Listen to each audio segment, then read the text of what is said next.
Morning, কেমন আছো সবাই? আশা করছি সবাই খুব ভালো রয়েছে, সুস্থ রয়েছে। আমরা ভালো আছি, সুস্থ আছি। তো সকাল থেকে এই ব্লগটা স্টার্ট করলাম। আশা করছি আজকের ব্লগটা দেখতে তোমাদের অনেক ভালো লাগবে। আর সকাল বলতে এখন 9:30 মতো বেজে গেছে। তো আজকে যাব বড় ভাগ্নিদের বাড়ি, মানে আমার ননদের বাড়ি যাব। তো কালকের দিকে আবার চলে আসবো। তো চলো পুরো ভিডিওটা দেখতে থাকো। আর কালকে তো বৃষ্টি হয়েছিল রাতের বেলা, তো সেই জন্য আমি ওই জন্য গোছগাট করে নিচ্ছি আর কি। বলতে কি, মিষ্টিকে নিয়ে যাওয়া মানে তো মিষ্টি তো আমার সাথেই যাবে। তো ছোটো বাচ্চা থাকা মানেই তো ওষুধ, তারপরে জামা কাপড় এসব নিয়ে যেতে হয়। তো সেই জন্যই যে ওই ব্যাগটাতে, হলুদ ব্যাগটাতে নিয়ে নিচ্ছি, আর ওই আমার এই ব্যাগটাতে ওষুধ নিয়ে নিচ্ছি আর কি। তো চলো পুরো ভিডিওটা দেখতে থাকো। আশা করছি আজকে ব্লগ ভিডিওটা দেখতে তোমাদের অনেক ভালো লাগবে। প্রথম থেকে শেষ পর্যন্ত দেখতে থাকো, স্কিপ না। যারা এখনও পর্যন্ত আমার চ্যানেলটিকে সাবস্ক্রাইব করনি, অবশ্যই আমার চ্যানেলটিকে সাবস্ক্রাইব করে দিও। পাশে থাকা বেল আইকনটা অবশ্যই প্রেস করে দিও। আমি যখনই কোনো ভিডিও আপলোড করবো না কেন, তোমরা সাথে সাথে আমার নোটিফিকেশান পেয়ে যাবে। আর এই ছোটো বোনটার পাশে দিকো তোমরা সবাই। তো আমার অনেক ভালো লাগে যে, মানে কী বলবো, ভিডিও করতে অনেক ভালো লাগে যে তোমরা ভিডিও দেখছো আমার। তো চলো পুরো ভিডিওটা দেখি। আমি আগে বেরিয়ে পড়েছি, তারপর মিষ্টিকে বের করে নিয়েছি। মিষ্টিকে একটা এই যে হট প্যান্ট পরিয়ে দিয়েছি। হট প্যান্ট বলতে না, ওই একটা জামা সেটের একটা জিন্সের প্যান্ট ছিল, হাফ প্যান্টের মতো, ওটার সাথে এই গেঞ্জিটা পরিয়ে দিয়েছি রেড কালারের। রেড কালারের গেঞ্জিটা আমি কিনে নিয়ে গিয়েছিলাম কালকে, তো সেটাই পরিয়ে দিলাম। আর ওই তো টেবিলের ওপরে ওর কাজ চলছে, আর আমার ওই যে বেরোনো হয়ে গেছে। আর এই শাড়িটা তোমাদের দাদাভাই ব্যাঙ্গালোর থেকে এনেছিল। তো এই শাড়িগুলো রেট অনেকটাই কম। তো যাই হোক, রেটটা আর বলছি না। এদিকে এই যে মিষ্টিকেও বের করে দিয়েছি। আর আমাদের মা যাবে বলছিল, তো আমাদের মা যাবে না। আমাদের যে ছোট দেওয়ার ভাই হয়, তো সেই আমাকে সাইকেলে করে স্টেশনে দিয়ে আসবে। এই যে আমরা বেরিয়ে পড়েছি, আর ওই দুটো ব্যাগই নিয়েছি। আমি একটা শুধু সুতির শাড়ি নিয়েছি, আর দিদিরা আনতে আসছে। স্টেশনকে যেতে হবে আমাদেরকে, ওরা স্টেশনে দাঁড়িয়ে থাকবে, ট্রেনে হয়ে যাব। তো চলো পুরো সাথে থেকো আমার। আর মিষ্টিকে কেমন লেগেছে এই গেঞ্জিটা, আমি নিয়ে এসেছি ওই সেই দিনে। সাইকেলে বসা অতটা অভ্যাস নেই, তো আমি সাইকেল চালাবো ঠিক আছে, কিন্তু কেরিয়াতে না অতটা বসতে আমার একটুও ভালো লাগে না, কারণ খুব অসুবিধা হয়। তার উপর আবার মিষ্টিকে কোলে নিয়ে। তো চলো যাই, এখন কি আর করা যায়। মা আসবে বলছিল, তো সেই জন্য আর আসেনি। ওই ভাই হচ্ছে সাইকেলে করে স্টেশনে দিয়ে গেল। দিদিরা এখনো ট্রেন পায়নি, তো আসুক, গিয়ে এতে বসি স্টেশনে। তো এই যে স্টেশনে পৌঁছে গেছি, আর ভাইটা দিয়ে ও আবার অন্য জায়গা যাবে, ও সেই জন্য চলে গেছে। আর এখন এই যে বসে রয়েছি, মিষ্টি আজকে চুপ করে বসে রয়েছে গিয়ে। সাইডে পুলিশ ছিল, দুটো পুলিশ আর একটা মেয়ে পুলিশ। তো তাদেরকে দেখেও কি বুঝেছি কি জানি, চুপচাপ বসে রয়েছে। তারপরে এইদিকে মালগাড়ি যাচ্ছে, তারপর লোকাল তো আসতে অনেকটাই লেট করেছিল। তো অন্যান্য দিনের থেকে বা আজকে তাড়াতাড়ি এসেছে। অনেকেই বসে রয়েছে অনেকক্ষণ ধরে। আমি যদি অনেক আগে থেকে আসতাম, আমিও বসে থাকতাম। তো যাই হোক, আমিও টাইম বলতে চলো আমরা নেমে পড়েছি এইবারে ওভারব্রিজে। তো ভাগ্নিরা এখানেই দাঁড়িয়ে আছে, কিন্তু কোথায় ফোন করেছে, আসছে। তো চলো আমরা এখন ওভারব্রিজ নিয়ে উঠতে না কি কষ্ট। ট্রেনের খুব প্রবলেম ছিল, সেই জন্য আর ওদেরকে ডাকিনি। ওদেরকে বলেছি যে ভোগপুরেই দাঁড়াবি, আমি স্টেশনে নেমে যাব। তো এই যে ভাগ্নি ওভারব্রিজে আসছে আমার মিষ্টিকে আনতে। আর একটু মিষ্টি দোকানে ঢুকেছি, মিষ্টি আর নেবো বলে, দই নেবো বলে। তো চলো নিয়ে তারপরে যাব। আর দিদি এখন বাজার করছে, তো বাজার করুক, আমরা এদিকে কেনাকাটা করে যেখানে সাইকেল রেখেছে ওখানে গিয়ে দাঁড়াবো। আর এটা হলো বিদ্যুৎ বেকারি, দোকানটার নাম অনেকেই চেনে। যাই হোক, ভোগপুরে এটা। আর এখানে যে বিদ্যুৎ বেকারির কেকটা খুবই বিখ্যাত আর কি। মিয়মোরেরটাও ভালো, তো আমাদের মেছেদাতে রয়েছে, কিন্তু এই ভোগপুরে এখন এটা খুব ভালো আর কি। সবাই আসছে আর কি বিদ্যুৎ বেকারি, আর সবাই হবে ভিখারি। যাই হোক, আর এখানে প্যাটিস ট্যাটিসও রয়েছে, খুব সুন্দর খেতে। কিন্তু ভাগ্নি একবার আমাদের বাড়ি নিয়ে গিয়েছিল, তো টেস্টটা ভালো মোটামুটি।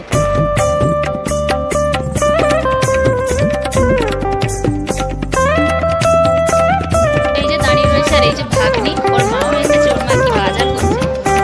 তারপরে মিষ্টিকে এই যে স্পার্ক কিনে দিয়েছি, ক্যাডবেরি খাচ্ছে, জল আনা হয়নি। আর এদিকে যে মিষ্টি নিয়েছি আর দই নিয়েছি।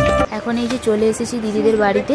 আর এদিকে এই যে মিষ্টিকে নিয়ে ভাগ্নি এখন ঘরে যাচ্ছে। আমাদের বড় কুটুম এসেছে, ওকে এখন পাখা টাকা চালিয়ে ওকে এখন আয়েস করাবে। তো তার জন্য আমাকে আনতে যাওয়ার চক্করে এখনও ওদের রান্না বান্না হয়নি। তো ভাতটা করেই গিয়েছিল, আর বাকিটা রান্না এখন হবে। তো আমি একটু লেগে দেবো, তাড়াতাড়ি আমাদের হয়ে যাবে রান্না বান্না। আর দিদির এগুলো ঠাকুর মা মনসা নিজের মতো করে পুজো করে। এই যে আমরা চলে এসেছি, তো চলো একটু বসি। তারপরে ওদিকে দিদি তো এখনো রান্না করেনি, আমাদেরকে আনতে গিয়েছিল, তো তারপরে রান্না বান্নাও হবে। গাঙের মোরলা নিয়েছিল, তো সেই মোরলাকে ভাজা করে রেখে দিচ্ছে। আজকে আর ওটা তেল ঝালটাল করবে না। আর এদিকে মুরগির মাংসটাকে ম্যারিনেট করে রেখেছে, আর মাশরুম কিনে দিয়েছিল, মাশরুমটাকে ভাজা করবে। তো এখন আলু ভাজা টাজা করেও বলেছিল, বেলা হয়ে গেছে তো তার জন্য আর করতে না বলেছি। এদিকে এই যে মাংসটাকে ম্যারিনেট করে রেখেছে সমস্ত কিছু দিয়ে, আর আমি একটু রান্নাবান্না করছি বলতে ভাগ্নি করছিল, তো আমি বললাম ওকে তুই উঠে যা, আমি একটু করব, কারণ আমার মাছ টাছ ভাজতে বেশ ভালোই লাগে। তো যাই হোক, এদিকে ওদের এখনও না বাড়ি হবে, ওদের আগে থেকে এইরকম মানে মাটির বাড়ি, আর একটা মানে রুম পাকার, আর বাকিটা মানে এমনি ওর বাবা মানে বেড়া টেড়া ঘিরে এইসব কিছু করে একটা বড় সড়ো মানে জল টল পড়বে না সেরকমভাবে থাকার মতো করেছে আর কি। তো সেগুলো এখন খুলে টুলে ওদের বাড়ি হবে, সরকার থেকে বাড়ি এসেছে। আর এদিকে দেখো দিদি এদিকে মশলা কষিয়ে নিচ্ছে। আর আজকের মাংসটা খারাপ হয়নি, ভালো হয়েছে, কিন্তু না মিট মশলা যে দিয়েছে, মিট মশলাটার স্বাদটা অতটা ভালো না, তার জন্য না কেমন একটা লেগেছিলো। তো মোটামুটি কালার টালার কিন্তু খুব ভালো এসেছে। আর আমি তো কষা খেয়ে পেট ফুলিয়ে নিয়েছি, আর ঝোলে আর খেতেই পারিনি। এদিকে মিষ্টিকেও খাইয়ে নিচ্ছি, আর মিষ্টির আজকে একটু দেরি হয়ে গেছে, ওকে 12টার দিকে খাইয়ে দিই, আর যেহেতু ট্রেন পাইনি তো এক আধ দিন ওরকম অ্যাডজাস্ট করাই যায়। তো এখন বসেছে কষা মাংস খাওয়ার জন্য। আর দেখো এই কুচু বাচ্চাটা দেখো কত কিউট। আর এ হলো আমার দিদিদের পাশের বাড়ি, ওই দেওরের ছেলে হবে। তো সেও এসেছে, আমি ওকে নিয়েছি বলে মিষ্টি দেখো নাকি কান্নাকাটি করছিল, তারপরে আবার ভাগ্নিকে দিয়ে দিয়েছি। আর ওকে মারতেও যাচ্ছে, তো ও তো ছোট কি আর বলবো বলো। তো যে কোনো বাচ্চারাই মায়ের কাছে যদি অন্য বাচ্চা কোলে নেয়, মা যদি অন্য বাচ্চাকে কোলে নেয়, প্রত্যেক বাচ্চাই একটু রেগে যায়, তো সেটা আর বলার কথা নয়। আর মিষ্টি এখন কিশোরী গানে নাচানাচি করছে।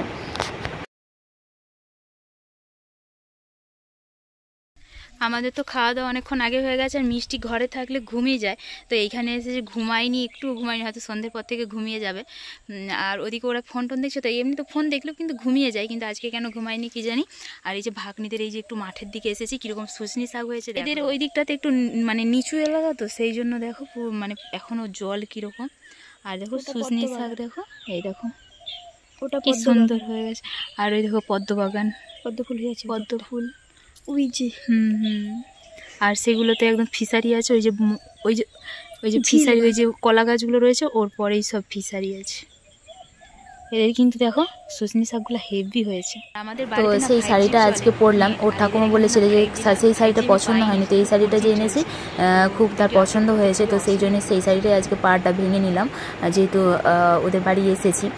আর নরমও রয়েছে কাপড়টা, অন্যান্য কাপড় পরলে কি হয় যেন একটা মরমর ঢরঢর করে, কিন্তু এই কাপড়টা একটা নরম ভাব রয়েছে। আর কত শুশনি শাক হয়েছে দেখো। ওর আজকে টিউশন ছিল, তারপরে ওদের যেহেতু বাড়ি হবে তার জন্য সব ঘরটর ভাঙা বলতে এক সাইডে একটু খুলে দিচ্ছে আর কি, তো সেগুলো সব খোলা হবে, ঘর হবে ওদের, তো ওই জন্য আর যায়নি। ওর বাবা মানে বলে যে অন্য দিন হচ্ছে বন্ধ করে, আজকে যা কাজ দেখেছে আর আজকে ওই জন্য টিউশনই যাচ্ছে, ওই জন্য আর যায়নি।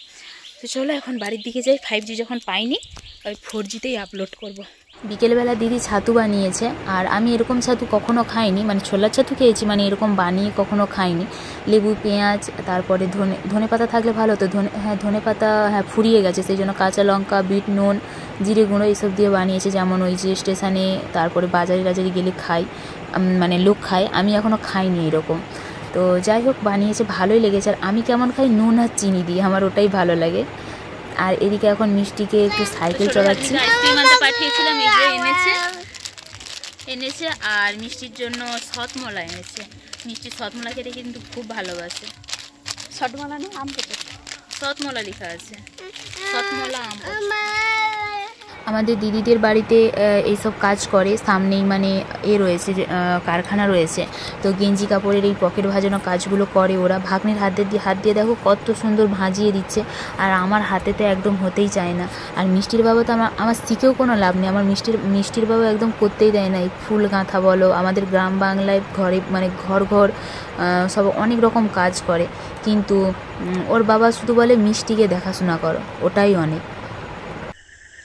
50 টাকা নিয়েছি, তো চলো এখন ডিম কিনতে যাব, চাউমিন হবে, ডিম ফুরিয়ে গেছে। মিষ্টি রয়েছে ছোটো দিদির সাথে, ওর পিসিও রয়েছে, আমি আর বড় ভাগ্নি মিলে যাচ্ছি, তো চাউমিন হবে, ডিম নেই। তো চলো যাই, সামনেই দোকান, সাইডেই বন্ধ আসো। এই যে সব নিয়েছি, ওকে ছেড়ে একটুক্ষণ চলে গেছি, ও তো এখানে চিনে না তো অতটা, তো কান্নাকাটি লেগে গেছে। দিদি আবার রাস্তার ধারে নিয়ে গেল, আমরা আস্তে আস্তে আবার দেখছি যে মিষ্টি কী কান্নাকাটি করছে। তো যাই হোক, এদিকে এই যে চাউমিন হবে, আর ছোটো এই যে ফোন দেখে দেখে ও নাচ শেখে, মোটামুটি ভালোই নাচ শেখে, মানে অনেকে ম্যাডামের কাছ থেকে শিখেও ওরকম পারে না, কিন্তু আমাদের ছোটো ভাগ্নি কিন্তু ভালোই নাচ শেখে। তো এই যে দিদি এখন উনানে চাউমিনটা করছে, গ্যাসটা ফুরিয়ে গেছে সেই জন্য উনানেই করছে। আর সত্যি কথা বলতে না, উনানের রান্নার টেস্ট ভালো। তো চলো, সবাই ভালো থেকো, সুস্থ থেকো, সাবধানে থেকো। ওটা